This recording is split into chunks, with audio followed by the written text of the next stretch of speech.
Vamos fazer uma oração para darmos início à nossa aula nesta noite. Louvar a Deus por esta oportunidade, amém? De aprendermos mais a palavra do Senhor.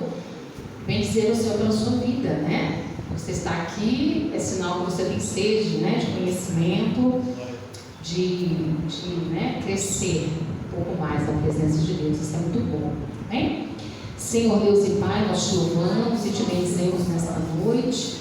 Te magnificamos, meu Deus, por esta oportunidade de uma vez mais aprendermos a tua palavra. Espírito Santo de Deus, fala aos nossos corações. Tua palavra diz que o Senhor é quem nos ensinará todas as coisas e nos fará lembrar de tudo. Espírito Santo, nos dê sabedoria, nos dê entendimento, nos dê iluminação espiritual. Que este curso não venha ser apenas mais um curso, não venha ser apenas mais um diploma, mas que venha ser um divisor de águas na vida de cada aluno que tem se interessado, que tem se esforçado em conhecer a palavra de Deus. Jesus, que o Senhor venha nos instruir poderosamente, porque Tu és o mestre dos mestres. Fale aos nossos corações, fale ao nosso entendimento, nós te pedimos. Amém. Glórias. Queridos, nós iniciamos a nossa aula passada a introdução ao Novo Testamento, né? Nós já vimos até aqui a bibliologia, que é o estudo da Bíblia, né? Falamos como que a Bíblia foi formada, quanto tempo levou, quantos autores, as línguas em que a Bíblia foi escrita no original, né? Falamos também introdução ao Antigo Testamento, que foi a nossa segunda matéria, em que nós falamos um pouquinho de cada livro do Antigo Testamento. E agora a gente está na introdução ao Novo Testamento, ou seja, nossa terceira disciplina. Nosso curso tem 12 disciplinas, ou seja, vai ser um ano de curso e um ano de muito crescimento para nós, né? A nossa intenção maior no nosso curso é formar leitores da Bíblia, homens e mulheres que amem a palavra, que tenham vontade de conhecer a palavra, que se dedique à compreensão da palavra para que venha praticar, ensinar e pregar. Amém? Então nós sempre temos incentivado os nossos alunos a fazer a leitura diária da Bíblia. Leia a sua Bíblia diariamente. A gente vai bater nessa tecla até o último dia de aula, né? Leia a sua Bíblia diariamente. Eu sei que é um desafio para nós, né? Principalmente nós que somos uma cultura que não é de leitura, né? A cultura do brasileiro não é de leitura, infelizmente.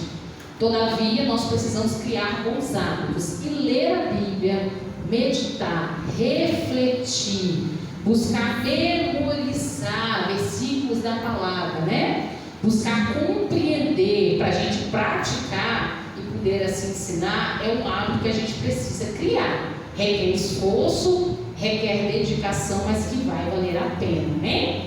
Para os leitores iniciantes, qual é o nosso conselho? Comece a ler do começo. Comece a ler do Gênesis, né? Faça a leitura, um capítulo do Gênesis no Antigo e outro capítulo no Novo Testamento, que comece em Mateus, ok? Então vai lendo, lê um capítulo por dia, lê 2 capítulos, né?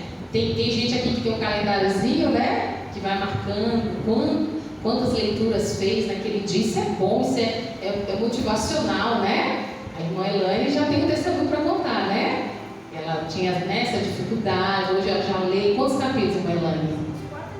Está lendo uns 4 capítulos por dia, maravilha, né? Ela falou, Tainara, eu tenho dificuldade, por onde eu começo, ela já está lendo 4 por dia, tem um calendário, ela marca. Olha que bênção, né? Isso é crescimento. Não tem crescimento espiritual sem conhecimento bíblico. Então não se iluda. Eu tenho 20 anos na igreja, eu cresci muito. Infelizmente não significa isso, né? Tem pessoas que têm muito tempo na igreja, que alcançou o maior cargo, por exemplo, né? No nosso meio pastor, mas não cresceu espiritualmente. Isso é uma verdade. Infelizmente é uma verdade. Então o crescimento espiritual está diretamente ligado com a leitura bíblica. Ok? O crente que cresce é o crente que lê a Bíblia, que compreende ela para fazer o quê? Primeiro, praticar. Ok? Então o nosso intuito é fazer de você um leitor da Bíblia para você ser um praticante da palavra. Primeiro é para você. Então, por exemplo, tem pessoas que vão para o curso básico, superior, pensando em ensinar os outros. Só que o mistério não começa no outro, começa em mim. Porque a Bíblia primeiro quer falar comigo. A Bíblia primeiro quer me transformar. A Bíblia primeiro quer me libertar. Quer mostrar o caminho da salvação primeiro para mim que estou lendo. E posteriormente eu vou estar habilitada para quê? Para ensinar outras pessoas, a minha família, né? Os meus irmãos em Cristo, os meus colegas de trabalho. Então esse é o objetivo do nosso curso, fazer você um leitor. Que você saia daqui amando a sua Bíblia, beijando e abraçando ela se possível, né? É Deus falando diretamente ao seu coração. E olha, eu não conheço ninguém que tenha estudado a Bíblia, lido ela diariamente, compreendido da forma correta e se tornou uma pessoa pior. Não tem. Todos aqueles que leem, compreendem da forma correta, esse é um ponto importante, sempre se tornam uma pessoa melhor. Porque quando eu leio a Bíblia me lê. Começa a ler, eu falo, opa, eu não sou assim, preciso ser assim. Quando eu olho para Moisés, eu falo, meu Deus, dá-me paciência, dá-me mansidão, né? Oh Deus, tem misericórdia de mim. Por quê? Porque a gente começa a ver que os grandes heróis da fé, os grandes homens e mulheres do passado, têm muitos a nos ensinar, né? E agora a gente estudando o Novo Testamento, a gente está vendo que o Novo Testamento, ele, na verdade, é o complemento do Antigo, é o cumprimento, né? Se na sua Bíblia tivesse só o Novo Testamento, você não entenderia a mensagem, porque o Novo precisa do Antigo, e o Antigo precisa do Novo, né? A gente citou na nossa aula passada que existem mais de 1000 referências ao Antigo Testamento no Novo Testamento. Então, se alguém diz assim, eu acredito em Jesus, mas eu só acredito no Novo Testamento, essa pessoa vai cair numa grande contradição, porque Jesus citou diversas vezes o Antigo Testamento, né? Os outros, né, escritores do Novo Testamento citaram diversas vezes o Antigo Testamento. Então, não tem como eu apreciar o Novo e rejeitar o Antigo, ou apreciar o Antigo e rejeitar o Novo. Não. Um vai complementar o outro. Todos têm inspiração divina, lembra? Os 66 livros da Bíblia têm inspiração. Não tem o mais inspirado e o menos inspirado. Quando a gente chega no Novo, a gente vê o Cristo revelado, né? O Cristo encarnado. Então o Novo fala muito ao nosso coração, porque ele está cumprindo aquilo que foi dito lá na antiguidade, desde o Gênesis. O Salvador, o Messias, aquele que libertaria Israel, aquele que salvaria a humanidade.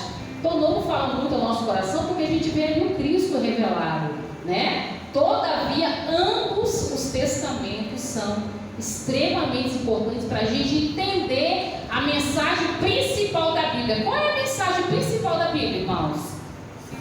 É o quê? Salvação. A mensagem principal da Bíblia não é cura divina, não é prosperidade material, ok? Isso está envolvido? Sim ou não? Com certeza, né? Se eu sou salvo em Cristo Jesus, se eu cumpro a palavra de Deus, eu vou ser curada fisicamente, emocionalmente, espiritualmente, eu vou ser liberta das influências malignas, eu vou prosperar na minha vida, porque a Bíblia me ensina até mesmo a viver de uma forma, né, organizada, administrar os meus bens. Mas a mensagem principal da Bíblia não é bênçãos de Deus, né, materiais, né, física. A mensagem principal da Bíblia é a salvação. Qual é o tema principal da Bíblia? É quem? É Jesus, né? Eu preciso encontrar Jesus em toda a Bíblia Sagrada. A gente hoje vai falar, né, sobre o Evangelho de Mateus e os demais evangelhos, e, se der tempo, até a segunda epístola aos Coríntios, tá bom? Essa apostila, ela não está dividida em lições, ok? Então, quando terminar essa aula, eu vou falar para os irmãos quais serão os próximos tópicos que a gente vai ver na próxima aula, para os irmãos poderem ler e poder se localizar, tá bom? Então, hoje a gente vai tentar ir até a segunda epístola aos Coríntios. Vamos começar no Evangelho de Mateus, ok? Qual é o tema principal do Evangelho de Mateus? Quem pode me responder?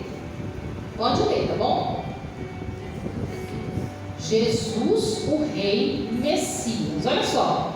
Mateus escrevendo aos judeus, e conhecendo as suas grandes esperanças, apresenta Jesus como o único que cumpre as escrituras do Antigo Testamento com relação ao Messias. Então Mateus está escrevendo para quem? A gente falou na aula passada. Qual é o público principal que Mateus está escrevendo?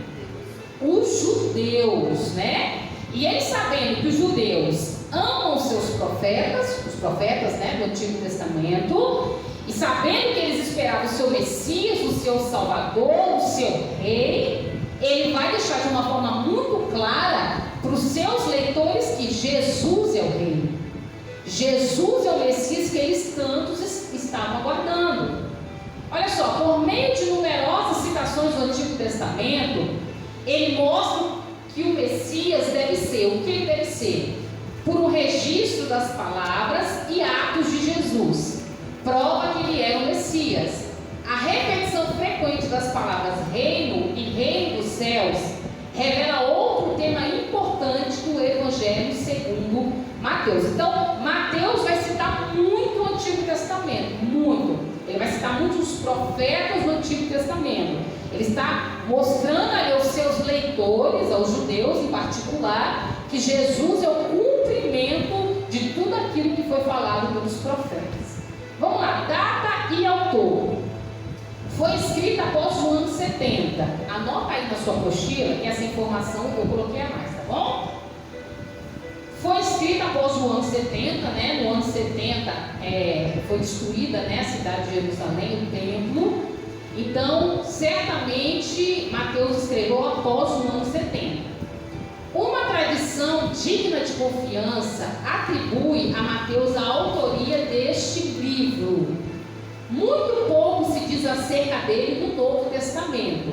Sabemos que ele era um coletor de impostos do governo romano e que foi chamado pelo Senhor para ser seu discípulo e, claro, seu apóstolo. Então a gente, né, acredita que o Mateus, o escritor deste evangelho, é o Mateus coletor de impostos, que Jesus vai chamá-lo, né? Ele está lá sentado na coletoria, né, para coletar os impostos. Jesus vai mandar ele se levantar, seguir a Jesus, e ele imediatamente vai se levantar e vai seguir a Jesus. A gente falou na aula passada sobre os publicanos, né? Os publicanos, eles eram, né, um grupo de pessoas que os judeus odiavam. Por quê? Porque eles trabalhavam para Roma. E eles cobravam impostos do seu próprio povo, né, dos judeus. Então os judeus odiavam os publicanos. Haviam publicanos que faziam o quê? Cobravam um pouquinho a mais, né? Que defraudava, né? Que tirava um pouco a mais. Por exemplo, Zaqueu, né? Zaqueu vai restituir, né? Por quê? Porque certamente ele pegou um pouquinho, né? Um pouquinho entre aspas. Ele pegou um pouquinho a mais, né? Dos pobres, do seu próprio povo. Então, eles rejeitavam os publicanos, eles odiavam os publicanos. Eles eram considerados traidores do povo. Para quem foi escrito? Como a gente já falou, né? Para toda a humanidade em geral, mas para os judeus em particular. Há cerca de 60 citações do Antigo Testamento. Olha que interessante. Há cerca de 60 citações do Antigo Testamento no Evangelho de Mateus. As primeiras palavras do livro, né? Quando diz assim, livro da genealogia de Jesus Cristo, filho de Davi, filho de Abraão, indicam os dois pactos que contêm promessas do Messias, o davídico, que é o pacto com Davi, né? E com Abraão. Então Mateus, focando nos judeus em particular, ele já vai começar o evangelho falando que Jesus era filho de Davi, filho de Abraão, né? Por quê? Porque são os grandes homens que o povo judeu ali, né, admirava, né? Fazia parte do povo. Então ele já começa falando que Jesus fazia parte dessa genealogia, tanto de Abraão quanto de Davi. Tá dando para entender? Vamos prosseguir? Depois você vai ler sua apostila, você vai ter uma clareza maior, tá bom? Vamos lá. Uma única mensagem atravessa este evangelho. Jesus Cristo, Rei dos judeus. Então Mateus vai deixar bem claro, ele é o rei dos judeus. Só que os judeus queriam um rei como Jesus. Que tipo de rei que os judeus queriam? Rico, mais o quê? Linhagem nobre, mais o quê? Sim, como Salomão, né? Que tivesse, né, um poder de presença, né? De família nobre, sangue azul. Por quê? Porque eles queriam que o reino, né, de Israel fosse liberto do domínio do Império Romano. O Império Romano que dominava naquela época o reino de Israel, o povo de Israel. Então eles queriam o quê? Ser livres, ser uma nação, né? Então eles queriam o quê? Um rei político, né? Um rei forte, que se necessário lutasse as guerras deles para libertar Israel das mãos dos romanos. Só que aí Mateus vai falar, não, Jesus é o rei que vocês precisam, não que vocês querem, é o rei que vocês precisam, só que o reino dele não é o reino deste mundo, ok? É por isso que Mateus fala muito sobre reino dos céus, reino. Ele está dizendo, o reino que vocês precisam não é o terrestre, o reino que vocês precisam é o reino dos céus, é o reino de Deus estabelecido aqui nesta terra. Amém? O irmão queria?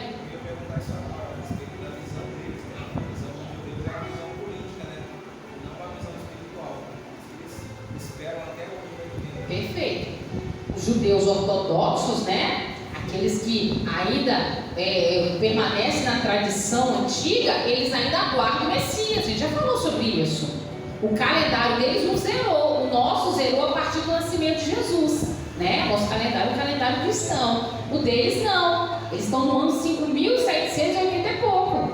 Por quê? Eles estão aguardando o Messias, né? O rei deles, porque eles não aceitaram Jesus como rei, né? Nasceu na manjedoura, filho de carpinteiro, né? Andava com os pecadores, comia com os pobres, né? Entrou em Jerusalém montado um jumentinho, né? E o povo ali estendia os ramos para ele passar. Então ele esperava o quê? Um rei como Salomão, vestido em glória, assentado num cavalo branco, forte, né? De linhagem nobre, que conquistasse o reino, devolvesse o poder a eles. Todavia, nós estamos falando de algo espiritual, né? Que eles, infelizmente, muitos não compreenderam e até, né, auxiliaram para que Jesus fosse morto, infelizmente, né?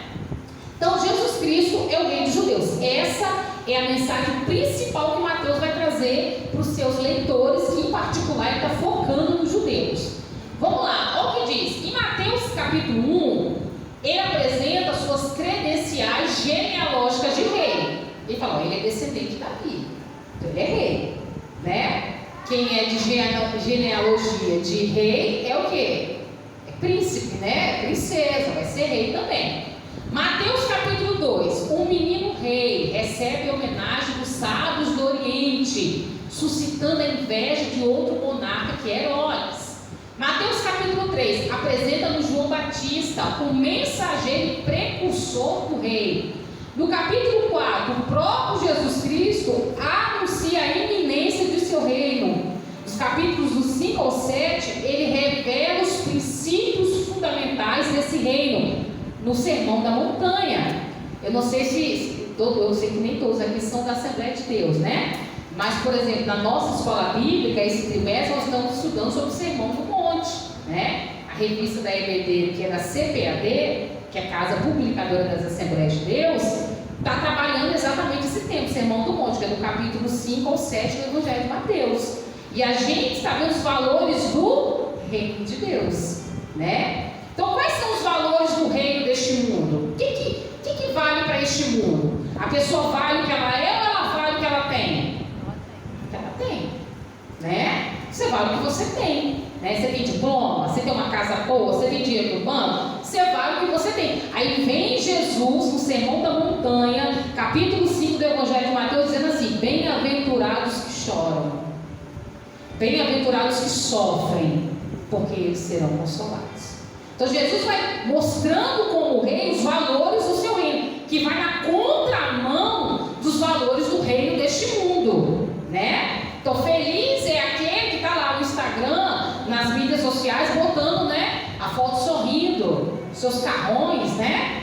Sua família perfeita. Jesus fala, não, bem-aventurados que choram, ou os que sofrem, porque eles serão consolados, né? Esse mundo tem como valioso aquelas pessoas que têm uma vida, né, de uma paz, né? Segurança, está tudo bem, está tudo tranquilo, o dinheiro está no banco. Jesus falou: bem-aventurados sois vós quando vos perseguirem, vos injuriarem por causa do meu nome, alegrai-vos e exultai-vos, porque grande é o vosso galardão nos céus. Então, o Rei Jesus está mostrando, capítulo 5 ao 7 do Evangelho de Mateus, os valores do reino de Deus.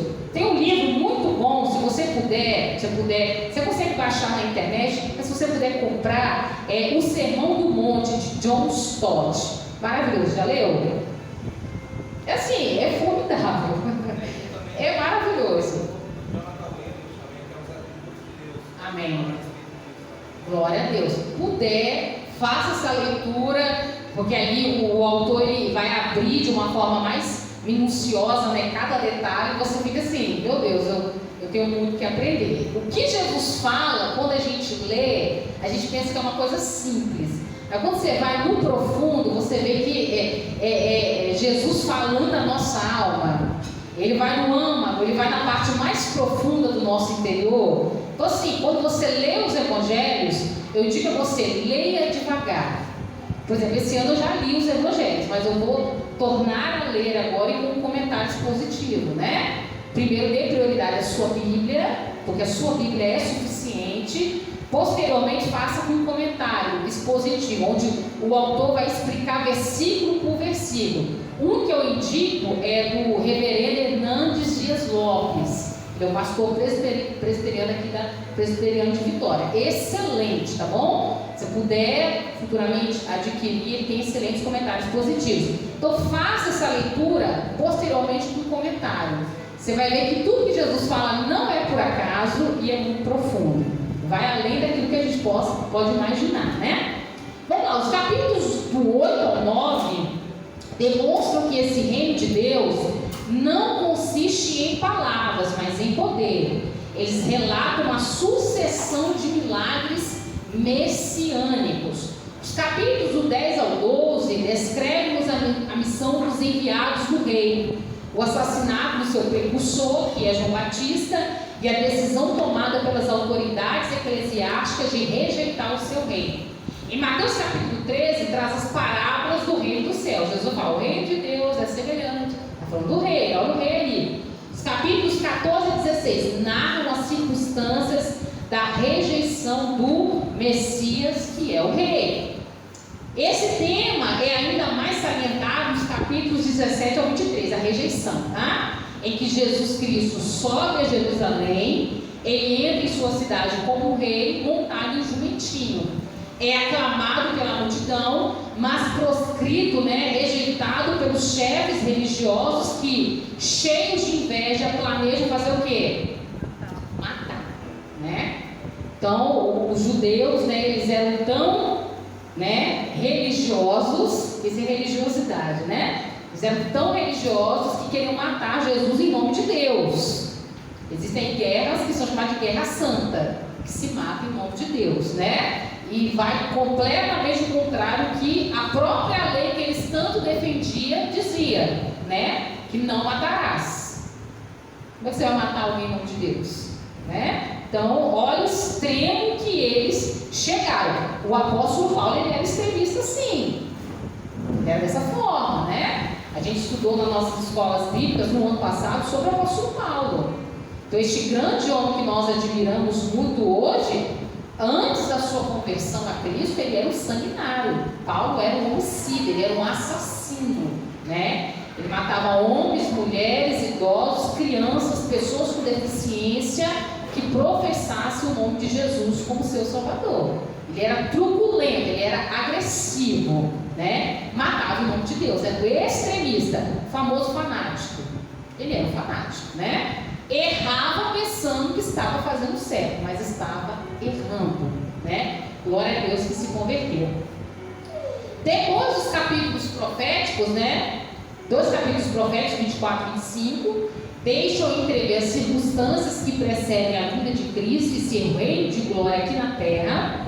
O final do Evangelho, que é os capítulos 26 a 28, é inteiramente dedicado à paixão do rei dos judeus, pregado na cruz do Gólgota, né? Está mais especificamente no capítulo 27, versículos 32 a 37, e a sua ressurreição dentre os mortos, amém? Então leia os evangelhos, leia com amor, né? Leia sem pressa, não tenha pressa, tá bom? Busque entender aquilo que está falando. Se você não entendeu, não tem problema, né? Faz parte, daqui a pouco você vai entender, ok? Mas faça essa leitura com cuidado, com amor, e Jesus vai falar muito ao seu coração, tá bom? Agora vamos para o Evangelho segundo Marcos. Está dando para entender até agora? Ok? A sua apostila está aí bem clara também, depois você vai fazer a sua leitura, você vai compreender melhor, tá bom? Vamos lá, o Evangelho segundo Marcos. Data e autor. Bem, este evangelho ele foi escrito entre os anos 50 e 70 depois de Cristo. Percebe que ele foi escrito primeiro que o Evangelho de Mateus? Na ordem, quem vem primeiro? O Evangelho de Mateus ou de Marcos? Mateus. Mas percebe que Marcos foi escrito primeiro? Já é comprovado que o Evangelho de Marcos foi escrito primeiro do que os outros evangelhos. Por que ele não vem primeiro no Novo Testamento? Lembra, a nossa Bíblia não está na ordem cronológica, ok? Está na ordem o quê? Lógica. Qual é o primeiro livro? Gênesis. Fala de quê? Criação. E o último? Porque fala do quê? Do fim. Ok? Então a nossa Bíblia não está em ordem cronológica. Existe inclusive uma Bíblia de estudo caérrima. Caérrima, né? Caríssima, né? Ela é a Bíblia em ordem cronológica, né? Eu estou querendo uma de presente. Brincadeira, tá, irmãos? Ela põe os livros em ordem cronológica. O pastor já sentiu o peso da responsabilidade, né? Não está barata, né? Mas a nossa Bíblia não está em ordem cronológica, está em ordem lógica. Então existem livros, né, que foram escritos primeiro, mas está depois na sequência. Isso não altera, tá bom? Ok? Todos têm inspiração e foi feito dessa forma para a gente entender a história da salvação, tá bom? Mas isso não vai alterar a mensagem bíblica, tá bom? Vamos lá. Então o Evangelho segundo Marcos foi escrito entre os anos 50 e 70, né? Seu autor foi João Marcos. Olha que interessante, não sei se você sabia disso. Primo de Barnabé e companheiro de Paulo e de Pedro. Foi escrito em Roma e dirigido principalmente a quem? Aos romanos, né? Ele foi companheiro especialmente de Pedro, a quem serviu fielmente, a ponto de ser designado por ele como seu filho. Seu nome era judeu e sobrenome romano. Então, o seu nome era João, judeu, né? Nome romano, judeu é João, e o seu sobrenome romano é Marcos. O nome de sua mãe aparece a primeira vez em Atos 12:12. Lembra? Em Atos capítulo 12, quando fala que Pedro e Tiago foram encerrados, né? Estavam sofrendo perseguição, e aí Tiago foi morto à espada, Pedro foi preso na prisão, e a igreja fazia contínua oração a Pedro. Tá lá em Atos capítulo 12. Fazia na casa de quem? Na casa de Maria, a mãe dele, a mãe de João Marcos, né? Então a casa de Maria é um lugar de oração. Olha que maravilha, né? E porque a igreja estava orando por Pedro, o Senhor enviou o anjo, né? Libertou Pedro da prisão e vai lá bater na porta. Quem atende a porta? Quem lembra disso? A menina, qual o nome dela? Olha, minha conta agora. É a Rode, né? E ela vê que é Pedro, corre para avisar e falar, deve ser o anjo dela, né? Aí ele continua batendo, aí eles abrem lá, ele faz sinal para todo mundo fazer silêncio, né? Eles põem ele dentro da casa e ele conta como que milagrosamente ele foi liberto pelo anjo, né? Mas a igreja estava reunida na casa de Maria. Maria é mãe do João Marcos, o Marcos que escreveu o Evangelho. Olha que maravilha. Então uma mulher de oração, né? Formou um filho que era... Pastor, abre por favor a porta ali, faz um favor. Ou se não puder fazer um favor, já com Ezequiel. É só abrir de vídeo e subir um pouquinho. Então, essa mãe de oração, Maria, né? Ela gerou um filho, João Marcos, que posteriormente foi um evangelista. Olha que coisa linda. Olha que família abençoada. Tá bom? Então, a mãe dele aparece pela primeira vez, o nome dela em Atos 12:12. Sua mãe era Maria. Fala lá genealogia e provavelmente o pai dele era romano, por isso que é João Marcos. João, nome judeu, Marcos, romano, por causa provavelmente do seu pai, tá bom? Ok? Vamos lá, qual é a mensagem do Evangelho? É o mais curto, o mais simples e talvez o mais antigo dos Evangelhos. É um Evangelho essencialmente de ação. A ênfase do livro todo se concentra no Cristo ativo, um servo forte, mas humilde. Os romanos estavam mais interessados no poder do que em genealogias. Por isso, Marcos omite a genealogia de Jesus, bem como a sua infância.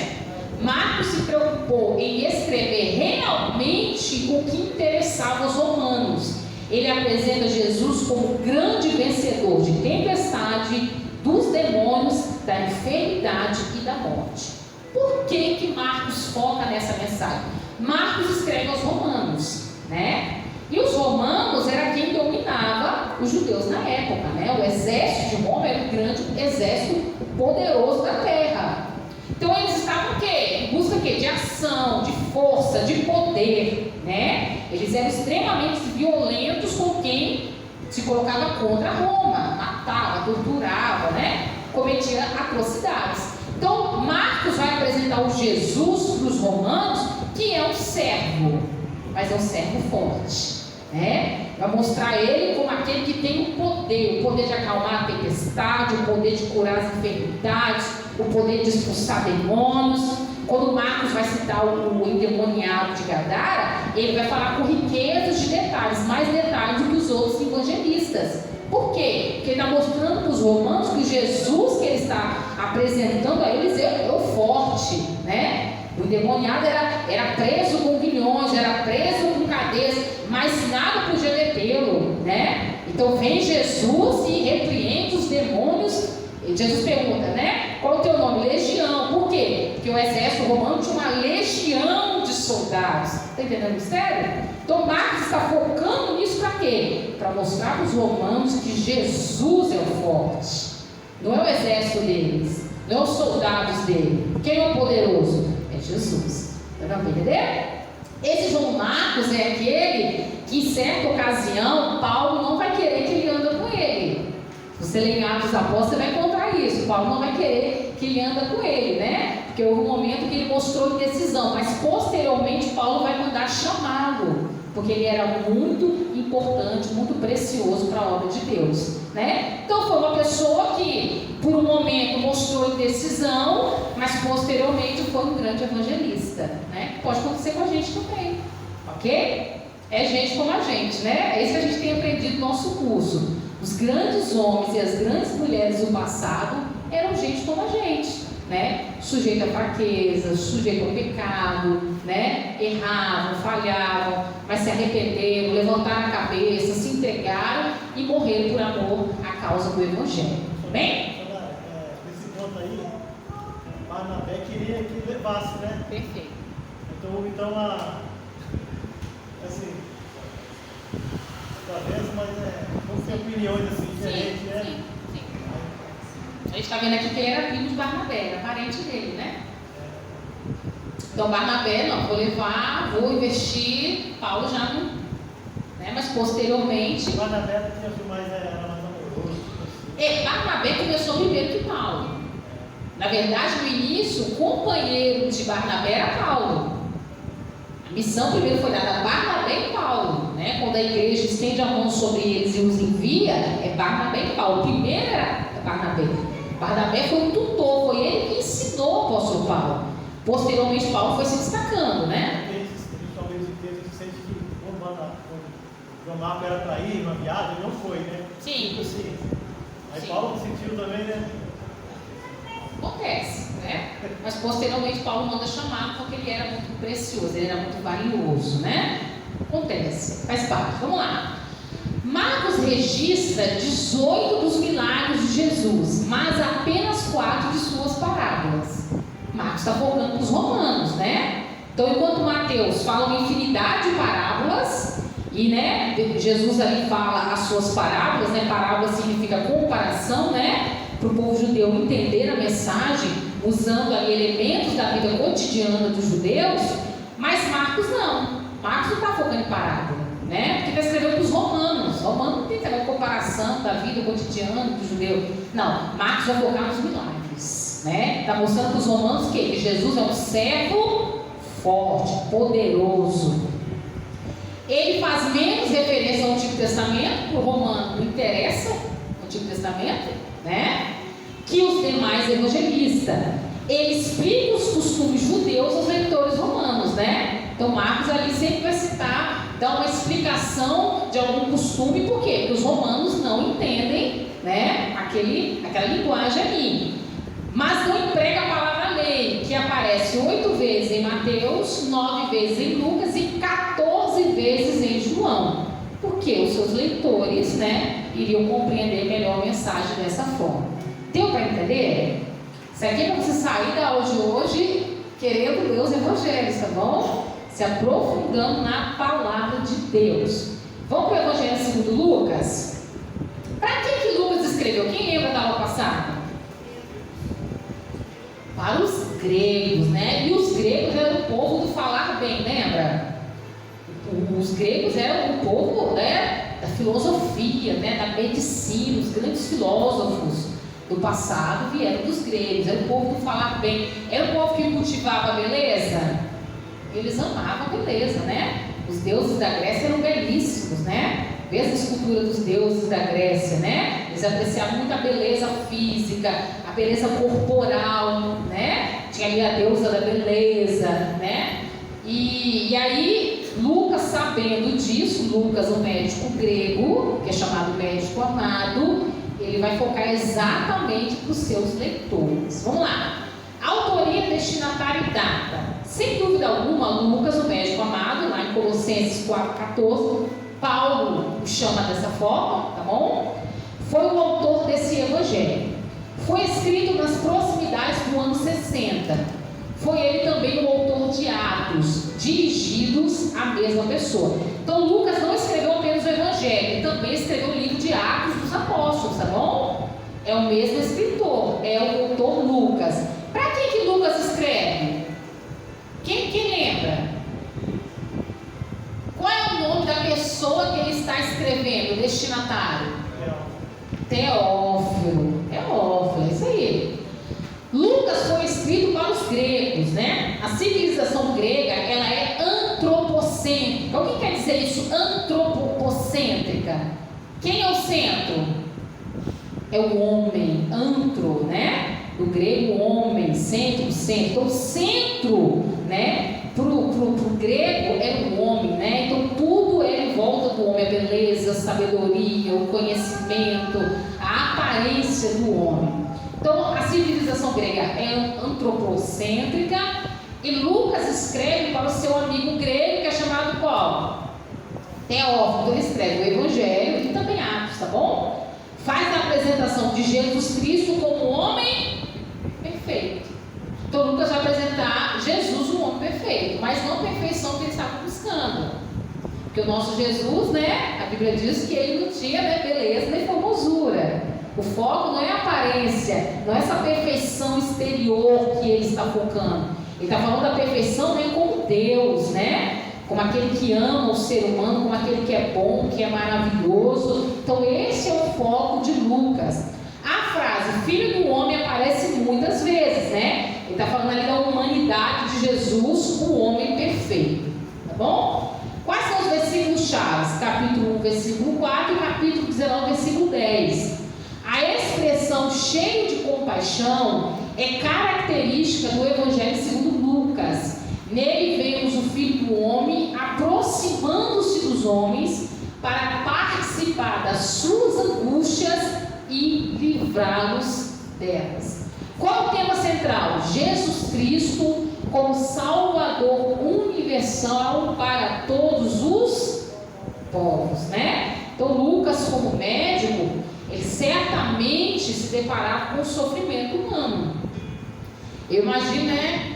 Quando acabava ali todos os recursos humanos, aí buscava os recursos espirituais. É por isso que Lucas, ele foca muito na oração. Pensa no evangelista que sempre vai citar a oração, Lucas, tanto no Evangelho quanto em Atos.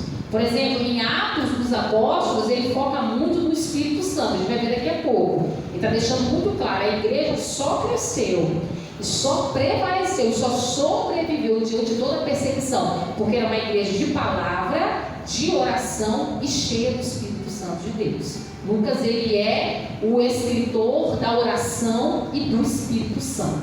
Vamos lá, a mensagem do Evangelho. Este Evangelho é o mais extenso dos sinóticos. O que é sinótico? Quem lembra? Semelhantes. Quais são os evangelhos sinóticos? Mateus, Marcos e João é sinótico? Não, João é o quarto evangelho, mas não é sinótico. Por que sinótico? Porque eles são semelhantes. Mateus, Marcos e Lucas, eles possuem informações semelhantes. Acredita-se que Mateus e Lucas se utilizou do evangelho de Marcos para escrever os seus evangelhos. Porque Marcos, como a gente falou, foi provavelmente o primeiro a ser escrito.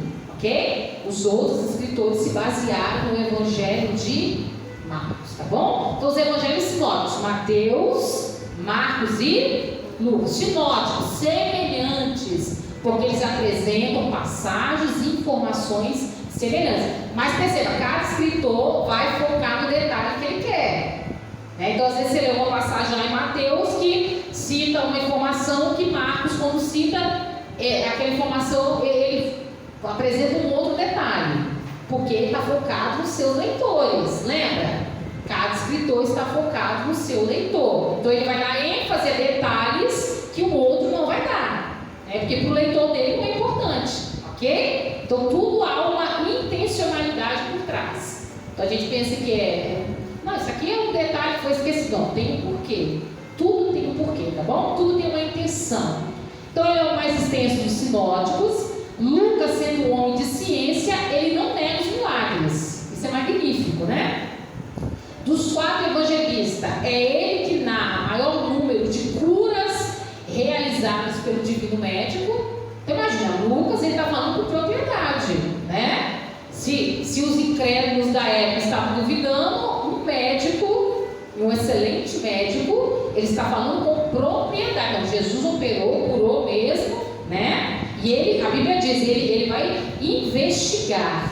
Se você ler o capítulo 1 do Evangelho de Lucas, ele vai investigar. Ele vai procurar saber de tudo. Então, ele vai fazer uma análise minuciosa, como se ele fosse fazer uma tese de doutorado, sabe? Para provar uma tese. Então, ele vai fazer uma análise minuciosa, ele vai atrás das pessoas, ele vai fazer entrevista, ele vai perguntar, entende? Para quê? Para ele escrever com propriedade, né? Com convicção. Ele está ali debatendo com os gregos. O grego é o povo que é o povo do falar bem, né? O povo das filosofias, né? O povo que domina a medicina. Aí vai Lucas falar, não, como a medicina não deu jeito, Jesus deu jeito, eu sou médico, eu sei o que eu estou falando, né? Então isso dá poder para aquilo que ele está escrevendo. Então Lucas dá maior ênfase à oração, né? Por exemplo, ele cita a oração de Zacarias, a oração de Ana, né? São os pais de João Batista e também dos discípulos de João. Ele cita muito, né, o ministério do Espírito Santo, o papel da mulher crente na comunidade cristã, né? Ele é o evangelista que mais foca nas mulheres. Ô, glória! Até que enfim, né? Brincadeira, viu? Mas, ó, nossa turma tá ficando com mais mulheres, tá? Percebeu, né, pastor? Ó, as pregadoras aí, ó. O evangelista Alexandre chegou aqui e falou: estou precisando de uma pregadora quarta-feira. Eu falei: já a turma está lotada de mulher, pode fechar com uma que eu assino embaixo. É isso aí, parabéns para as varoas e para os varões também. Então, Lucas é o evangelista da oração e do Espírito Santo. Bem, ele domina a medicina, mas ele tem, sem oração e sem o Espírito Santo de Deus, não tem cura, não tem milagre, né? Quando acabam os recursos humanos, aí vem os recursos divinos, tá bem? Então leia o Evangelho de Lucas, ele é maravilhoso. Vamos lá, o Evangelho segundo João, vamos falar sobre a autoria, data e destinatário. Segundo Marcos, né, o evangelista, João era irmão de Tiago, filho de Zebedeu, e trabalhavam juntos para o seu pai. Se você ler lá em Marcos capítulo 1, versículos 19 e 20. A data em que foi escrito é incerta, tá bom? Provavelmente na última parte, ou seja, no final do primeiro século, lá pro ano 90, ok? Do primeiro século, tá bom? Foi escrito para todos os cristãos, né? Especificamente para a igreja, né? João, ele vai usar uma linguagem muito profunda. Tudo aquilo que Jesus vai falar aqui tem uma mensagem muito profunda, né? Porque está falando para a igreja. Os versículos-chave estão em João, capítulo 1, versículo 12, no capítulo 20, versículo 31. Qual é o tema e o propósito? O Evangelho de João foi escrito para mostrar Jesus como Filho de Deus, depois dos 3 primeiros escritores já terem morrido. Ele foi providencialmente mantido vivo com o propósito de escrever este Evangelho para principalmente combater o erro dos gnósticos, que ensinavam heresias a respeito da divindade de Jesus. Isso exigia a voz de uma testemunha ocular, ou seja, ele esteve presente, ainda viva, que pudesse dizer o que temos visto e ouvido. Quando João escreve este evangelho, né, o evangelho de João, era um período em que os gnósticos eles estavam ganhando muita força na época, né? Os gnósticos, eles eram um grupo de filósofos, né, misturado com misticismo, com o sobrenatural. Então eles misturaram, né, o judaísmo com os milagres de Jesus. Eles fizeram uma mistura, né, um sincretismo, que é uma mistura de religiões, dos gregos, dos romanos. E eles diziam o seguinte: nós temos o conhecimento, a revelação de Deus, e só nós. Então, quando eles falavam de Jesus, eles falavam o seguinte: que o corpo de Jesus não era um corpo físico. Não, parecia que era físico, mas não era físico. Quando Jesus morreu na cruz, o Espírito de Jesus já havia sido levado. E isso desfaz completamente a expiação de Jesus no Calvário. Porque Jesus, sendo Deus, também era homem. Então Jesus sofreu por nós, Jesus chorou por nós, Jesus apanhou por nós, Jesus sangrou até a morte por nós. Então eles vinham com uma mensagem aparentemente atraente, uma mistura das religiões, mas desfazendo da divindade de Jesus, da expiação de Cristo no Calvário. Por exemplo, eles defendiam que a matéria, o corpo era má, só o espírito que era bom. Então tudo que você fizesse por meio do seu corpo não ia impedir a sua salvação eterna. Por quê? Porque o corpo não presta mesmo. O que importa é o espírito. Se você alcançasse o conhecimento espiritual que só eles tinham, então você seria salvo. Olha a enganação. E isso é atraente, né? Imagina, para me ser salvo, eu só tenho que buscar conhecimento. Eu posso fazer o que eu quiser com o meu corpo, né? A carne faz a festa, né? E eu vou ser salva. Então a filosofia deles era muito atraente, todavia ia completamente na contramão do cristianismo, né? Porque o cristianismo ainda é cruz, né? Ainda é negar a si mesmo, ainda é matar a carne para dar vida ao espírito, né? Jesus não quer só a minha alma, ele quer corpo, alma e espírito. Perceba, os outros apóstolos, quando vão escrever as suas cartas, também estão ali combatendo as doutrinas, filosofias dos gnósticos. E João escreve este evangelho e dando muita ênfase, né, a Jesus, que é o Deus, mas que sofreu como homem, né, que sangrou, que passou por momentos extremamente difíceis. E ele vai falar com propriedade, porque João era um dos discípulos que andaram com Jesus, né? Lembra que João foi levado para a ilha de Patmos, né, quando ele escreve o Apocalipse?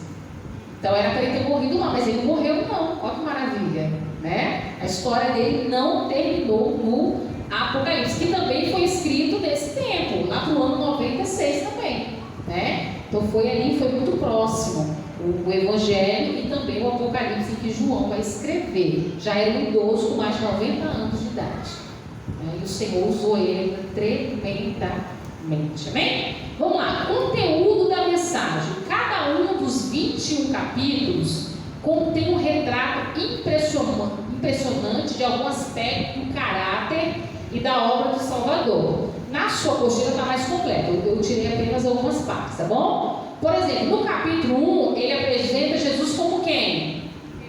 Filho de Deus. No capítulo 2, ele é quem? Filho do homem. No capítulo 3, ele é o quê?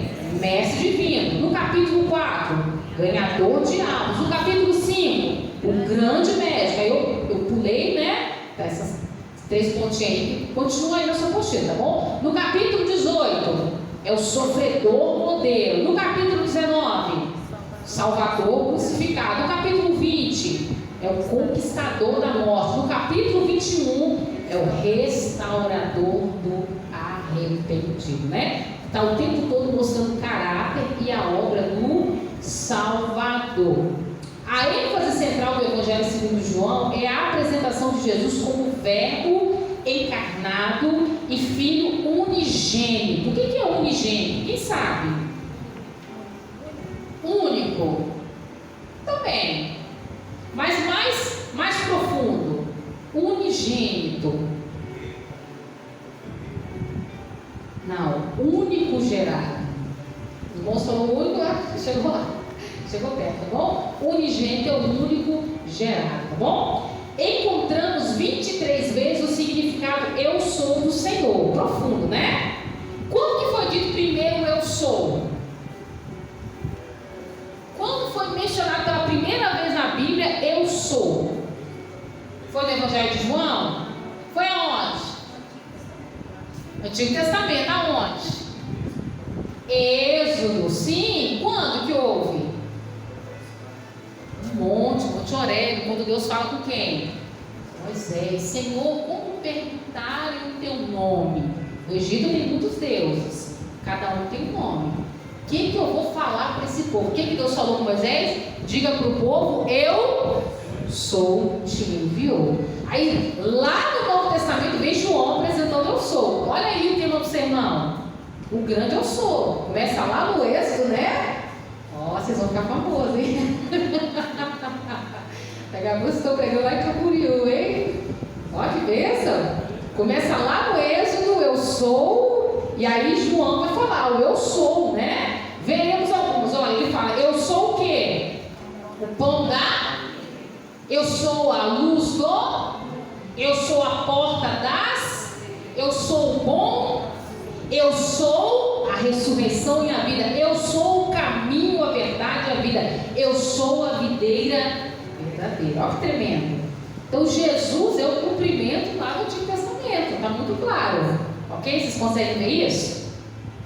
Vamos lá, esse aqui é um resumão, tá? Um resumão de tudo que a gente falou dos evangelhos. Então, Mateus foi encarregado de apresentar Jesus Cristo como rei. Por quê? Mateus está escrevendo para quem? Para os judeus. Então Mateus, ele é encarregado de apresentar Jesus como rei, né? Os judeus aguardavam o rei.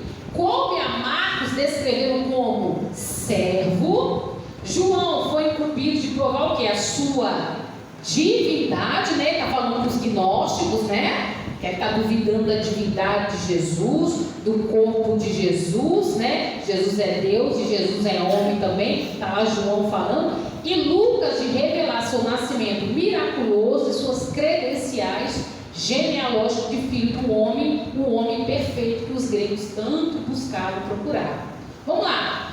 Como soberano, ele vem para reinar e governar. Isso fala da soberania de Jesus. Como servo, ele vem para servir e sofrer. Ele fala, aqui fala o quê? Da humildade de Jesus. Como filho do homem, vem para participar e consolar. Fala do quê? Humanidade de Jesus. E como filho de Deus, ele vem para revelar e remir. Fala do quê? Da sua divindade. Então Jesus é ao mesmo tempo soberano, humilde, humano e divino. É isso que os 4 evangelhos estão apresentando, tá bom? Então Jesus é ao mesmo tempo soberano, mas também humilde, humano e também divino. Essa é a mensagem dos 4 evangelhos, tá bom? Se você quiser bater uma foto depois botar no grupo, tá?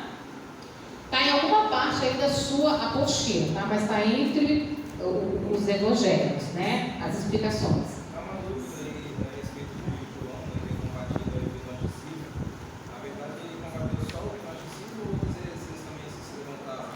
Muitas filosofias. Ele pegou toda. Sim, sim. Foi o último a morrer, né? Ele disse que foi o último. Na verdade, é porque os gnósticos, na época, ganharam muita força e isso foi até o segundo século. Os gnósticos corromperam muitas pessoas, né? Eles apresentavam essa doutrina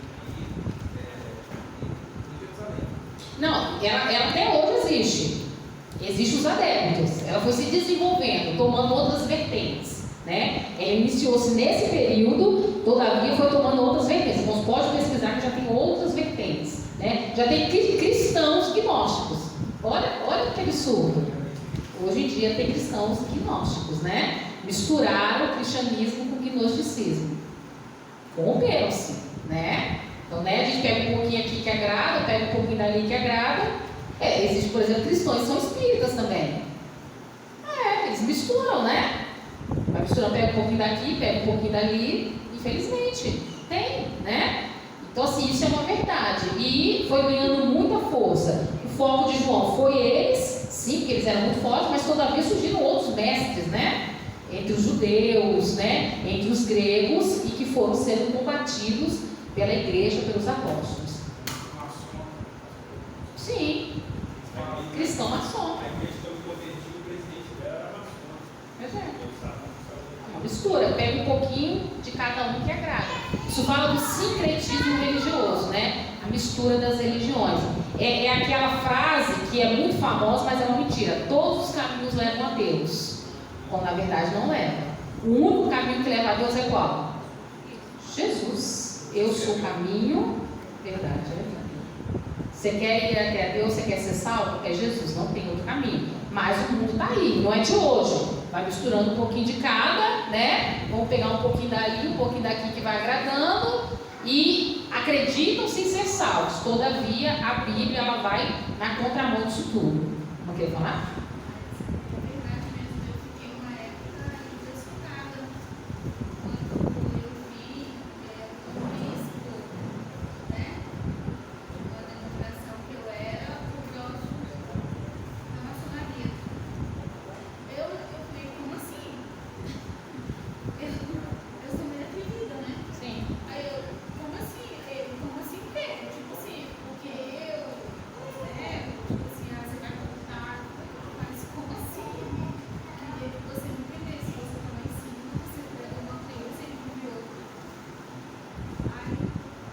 Infelizmente tem muito, né?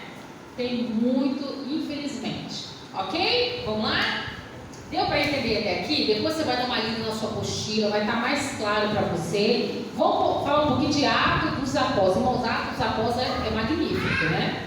Esse livro é maravilhoso. Se você ainda não leu, não perca tempo. Vai lá, começa a ler os evangelhos, daqui a pouco você chega em Atos. Por quê? Porque Atos dos Apóstolos, o nome já diz, é o Atos dos Apóstolos, né? Eles estão dando continuidade à obra que Jesus começou a fazer e a ensinar. Agora, o foco é dizer, tudo isso foi feito por meio do Espírito Santo. E nós temos acesso ao Espírito Santo de Deus, amém? Então, nós hoje podemos ser usados como a igreja primitiva foi usada no passado, né? Deus ainda pode nos usar muito mais do que Ele já nos usa, né? Agora, a gente precisa voltar a tudo aquilo que foi feito no passado. Então, leia para você ter um entendimento mais claro. Vamos lá. Quem é o autor de Atos dos Apóstolos? Lucas, amém? Você já aprendeu hoje que é Lucas, né? O médico que dirige-se a Teófilo, um gentil, provavelmente, a gente tem pouca informação, mas é um gentil de alta posição para contar-lhe o que Jesus começou a fazer e a ensinar. Em seu segundo livro, que é o livro de Atos, ele segue o mesmo método e, realizando pesquisas históricas exatas, comunica ao excelentíssimo Teófilo, né, provavelmente uma pessoa de alta posição, o que Jesus continuou a fazer mediante a ação do Espírito Santo, por meio de testemunhas que escolheu para propagar seu evangelho no mundo. O que significa a palavra evangelho? Quem lembra? Boas. Que significa o que? Boas novas? Boas notícias. Então o evangelho é boa notícia, né? Então se alguém vem até você com uma má notícia, você tem a boa notícia para ela, é Jesus. Vamos lá. A partir da segunda viagem missionária de Paulo, foi Lucas chamado a juntar-se 16:10 não está muito claro. Isso está entre as linhas, ok? Entre as linhas. Provavelmente para assistir com seus cuidados médicos. Por exemplo, Gálatas 4:13 diz que Paulo, ele sofreu de uma enfermidade que o texto não abre claramente qual é essa enfermidade. Então ele fica lá na Galácia, né? É aí que ele vai escrever aos Gálatas, tá bom? E ali ele vai provavelmente precisar do auxílio de Lucas, o médico amado, porque ele está enfermo. Vamos lá. A importância do livro. Os Atos dos Apóstolos são complemento divino dos 4 evangelhos, confirmando a sua mensagem. Apresentam, antes de tudo, as provas tangíveis da ressurreição de Jesus Cristo. Ensinam em seguida como o dom do Espírito Santo foi concedido e como deu origem à igreja do Deus vivo. Bem, o nascimento da igreja, a certidão de nascimento da igreja começa em Atos Apóstolos, capítulo 2. Ok? Então, se você quer conhecer a história da igreja primitiva, e primitiva quer dizer primeira, se você quer conhecer a história da igreja primitiva, leia Atos dos Apóstolos, porque tem muito a nos ensinar. Era uma igreja que vivia em comunhão, sim ou não? Sim, né? E no mínimo os detalhes, né? Até no partir do pão. Quem tinha uma renda maior que a outra, tinha fazendas, vendia suas fazendas, depositava o valor no pé dos apóstolos, e eles distribuíam a renda para que cada um tivesse conforme a sua necessidade. Olha que profundo. A Bíblia diz que eles viviam dia e noite em oração, em comunhão, obedecendo a doutrina dos apóstolos, né? Tinha a oração da hora nona, que é 3 horas da tarde, né? Então eles tinham uma dedicação à oração, à palavra. Por isso que instituiu-se os diáconos, né? Para que os apóstolos pudessem dedicar a oração e a palavra. Então, assim, é uma igreja modelo para nós. E é muito claro, o verdadeiro avivamento começa com oração e palavra. Ok?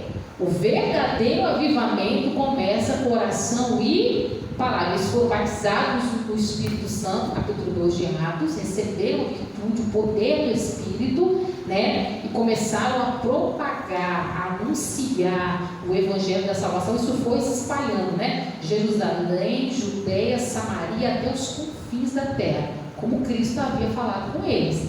Então, assim, foi algo maravilhoso que homens como nós fizeram, né? Mas por quê? Cheios do Espírito Santo de Deus, tá bom? Então, leia este livro, ali está o início da igreja, né? Da história da igreja primitiva. Vamos lá. O texto-chave do livro de Atos, né? Esse aqui é o clássico, tá bom? Que é Atos 1, versículo 8, né? Todos nós conhecemos e provavelmente já pregamos, né? Hoje alguém pregar. Mas recebereis poder ao descer sobre vós o Espírito Santo, e sereis minhas testemunhas, tanto em Jerusalém, como em toda a Judeia e Samaria, e até os confins da terra. E o livro de Atos está dividido assim mesmo. Começa em Jerusalém, depois começa a falar em Samaria, Judeia, e depois fala dos confins da terra, que é através do apóstolo Paulo. Então está dividido claramente, como Jesus falou. Podemos dividi-lo em 3 sessões. Primeiro, testemunhas em Jerusalém, que é no capítulo 1, capítulo 7, né? Qual foi o principal instrumento? Quem? Pedro. A gente vai finalizar, porque todos os irmãos estão cansados, tá bom? Depois, testemunhas na Judeia e Samaria. Em qual capítulo? 8. Qual foi o principal instrumento? Filipe. Qual era o cargo de Filipe? Quem lembra? Era um diácono. Qual era a função dos diáconos? Era o quê? Serviu o quê? As mesas, né? Houve uma discussão, né? Por quê? Porque eles diziam que as viúvas que eram gregas, elas eram menos atendidas do que as viúvas que eram judias. Então instituiu-se os diáconos para quê? Para servir, por exemplo, a ceia em igualdade, né? A ceia, irmãos, era comer mesmo. Eles comiam, né? Era uma refeição que eles faziam. Tinha o pão, tinha o vinho, mas eles faziam também uma refeição, né? Havia ali uma forma de eles compartilhar, né? Uma comunhão. Quem sabe a gente faz aqui, né, pastor? Toda a ceia, né? Quando faz comida com evento. Vai ser foda. Então havia ali uma comunhão mesmo na alimentação. Aí houve eles foram reclamar, não, as viúvas gregas são menos atendidas que as viúvas judias. Então o que os apóstolos fizeram? Vamos instituir diáconos, homens que vão servir. Diácono significa isso, significa servo. Todos nós somos chamados de diaconia, tá, irmãos? Servir não é função só do diácono que foi separado pelo ministério, não. Servir é o chamado da igreja. A igreja é chamada diaconia. A igreja é chamada ao serviço. Mantainara, eu não sei o meu chamado específico. Eu não sei pregar, não sei cantar, eu não sei fazer nada. Eu sei, o chamado você tem. Todo mundo tem. Servir. Você serve para alguma coisa. Ok? Então todos nós somos chamados de diaconia. Filipe está no capítulo 8, pregando em Samaria, o povo está ouvindo e vendo, e Filipe era um diácono. Mas a Bíblia diz, cheio do Espírito Santo. Aqui ele está fazendo o papel de evangelista. Está lá descendo para Samaria, e está fazendo a obra do Senhor, cheio do Espírito Santo de Deus. Por último, testemunhas até as extremidades da terra. Os capítulos 9 ao 28, qual foi o principal instrumento? O apóstolo Paulo, O homem que outrora era um matador, perseguidor, passou a ser o quê? Agora, os irmãos pensam que Paulo passou a ser um grande homem de Deus de um dia para o outro? Paulo passou a pregar de um dia para o outro? Não, Se você ler, por exemplo, a carta aos Gálatas, você vai ver Paulo dizendo que depois que ele teve um encontro com Jesus no caminho de Damasco, ele não subiu direto para Jerusalém. Quando você lê em Atos, a sua impressão é que ele foi direto para Jerusalém. Um dos apóstolos, o pessoal ficou desconfiado dele. Não. Ele foi, se você ler em Gálatas capítulo 1, ele foi para a Arábia. Ele foi para o deserto. Ele passou 3 anos lá. Fazendo o quê? Um seminário intensivo com o próprio Cristo. Ele vai falar em Gálatas, eu fui receber a mensagem, o evangelho do próprio Senhor Jesus. Então ele não aceitei Jesus hoje, de uma grande experiência que ele teve, sobrenatural, e já passou a ser um grande apóstolo, pregador, missionário, fundador de igreja. Não, foi 3 anos no seminário, retirado, onde ninguém sabia quem era ele, aprender com Jesus. Ele foi voltar lá na Torá, lá no Pentateuco, nos 5 primeiros livros da Bíblia, voltar para encontrar Jesus lá. Foi nos profetas, foi nos escritos, foi nos salmos, encontrar Jesus lá. 3 anos. Aí depois ele vai para Damasco, depois ele sobe para Jerusalém, e posteriormente ele foi sendo enviado. Ele vai dizer em Gálatas, se eu não me engano, capítulo 2, que 14 anos depois da experiência de Damasco, que ele vai fazer missões. 14 anos depois. Então quando você ouve assim, Deus tem pressa, cuidado, muito cuidado. Deus tem pressa na sua vida, cuidado com isso. Deus, ele trabalha por etapas. Deus te prepara, Deus te amadurece, Você vai vencendo, você vai conquistando, você vai amadurecendo, você vai se tornando mais dependente de Deus, Então cuidado com oportunidades grandes de um dia para o outro. Muito cuidado, tá? Não, irmão, eu vou botar você para pastorear. Cuidado com isso. Não, irmão, eu ainda estou aprendendo, Nós precisamos ter essa humildade. Eu conheço muita gente boa, mas que caiu em situação difícil por causa da pressa, ok? Deus é um Deus paciente, ok? Deus trabalha no tempo certo. Então cuidado com isso. Tem muita gente aí se trupicando, perdendo tudo por causa dessa pressa aí. Muito cuidado. Então Paulo foi 14 anos depois que ele foi sendo enviado com Barnabé.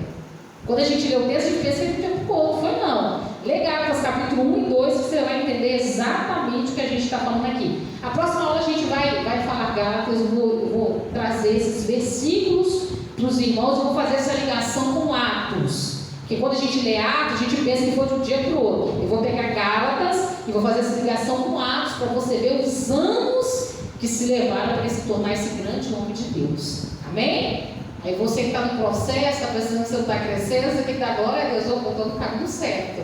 Devagarzinho mesmo que eu vou chegar lá. Tá bom? A passagem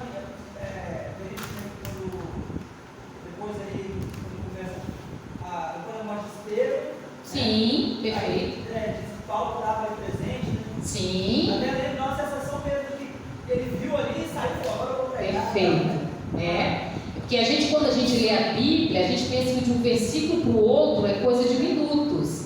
Mas por vezes, de um versículo para o outro são décadas, são anos. Ok? Você lê a história de Jó, você pensa que Jó sofreu, meses depois ele foi. Não, provavelmente foram anos de sofrimento.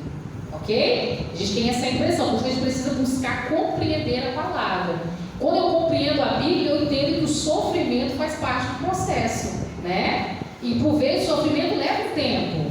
Deus está me quebrando, Deus está me moldando, né? Aconteceu com Paulo, vai acontecer com a gente também, né? Faz parte do processo. Vamos lá. As 4 viagens missionárias de Paulo. Primeira viagem foi com quem? Lembra que eu falei? Quem era o tutor de Paulo era Barnabé. Paulo, quando foi chamado, né? Os discípulos chamam ele, estende a mão sobre ele, é Barnabé e Paulo. Quem é o cabeça daquela missão é o Barnabé, não o Paulo não. Paulo está aprendendo ainda, né? Vamos lá, ele vai para Antioquia da Síria, Chipre, Antioquia da Pisídia, Icônio, Listra, Derbe e Antioquia da Síria. Está em Atos 13 e 14. Posteriormente, Paulo vai se destacando. Então você vai vendo, mencionando mais Paulo do que o próprio Barnabé, né? É tanto que o Novo Testamento, quase a metade foi escrito por quem? Apóstolo Paulo. Exatamente. Quase a metade do Antigo Testamento, 13 epístolas foi escrita por quem? Paulo, né? Tem quantos livros no Novo Testamento? 27. 13 foi escrito por quem? Paulo, né? Então, quase a metade foi ele. Então, ele posteriormente foi se destacando, ele foi crescendo. Mas primeiro ele foi tutorado, ele teve tutor, ele teve que ir para o seminário. Ele teve que encontrar Jesus, ele precisou ter a sua experiência com Jesus, ele precisou aprender com alguém. Então isso também vai acontecer conosco. Isso é o processo certo, tá, irmãos? Você que está aqui no curso básico, você que tem que ir para a escola bíblica da sua igreja, o culto de ensino, você que tem estudado, levantado nas madrugadas, orado, você está no processo certo. Esse é o processo. Mas fulano começou ontem, já está lá, não está pregando. Cuidado, né? Eu começou ontem, amanhã ele já é o pastor da igreja. Cuidado, tem muita gente se trupicando por causa disso. Vamos lá, segunda viagem com Silas e Lucas desde Troade, que é Antioquia, Síria, Cilícia, Derbe, Listra, Galácia, Troade, Filipos, Tessalônica, Bereia, Atenas, Corinto, Éfeso, Jerusalém e Antioquia, que vai dos capítulos 15 ao capítulo 18. Aí Paulo já começa a se destacar.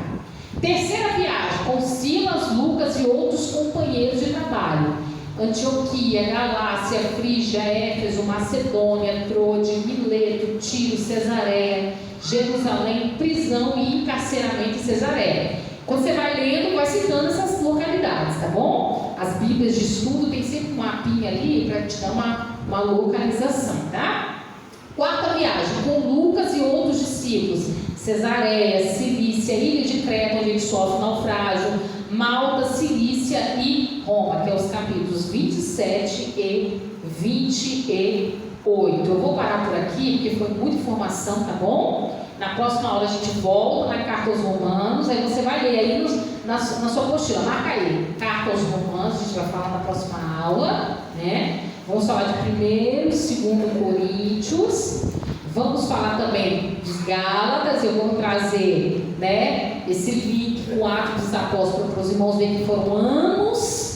Paulo não foi enviado a missões, a fundar a igreja de um ano para o outro, levou-se anos para ele chegar a ser o grande apóstolo Paulo, né? Vamos falar também das epístolas da prisão, né? Que é de Efésios, né? Vamos citar algumas delas, e os irmãos vão lendo aí, tá bom?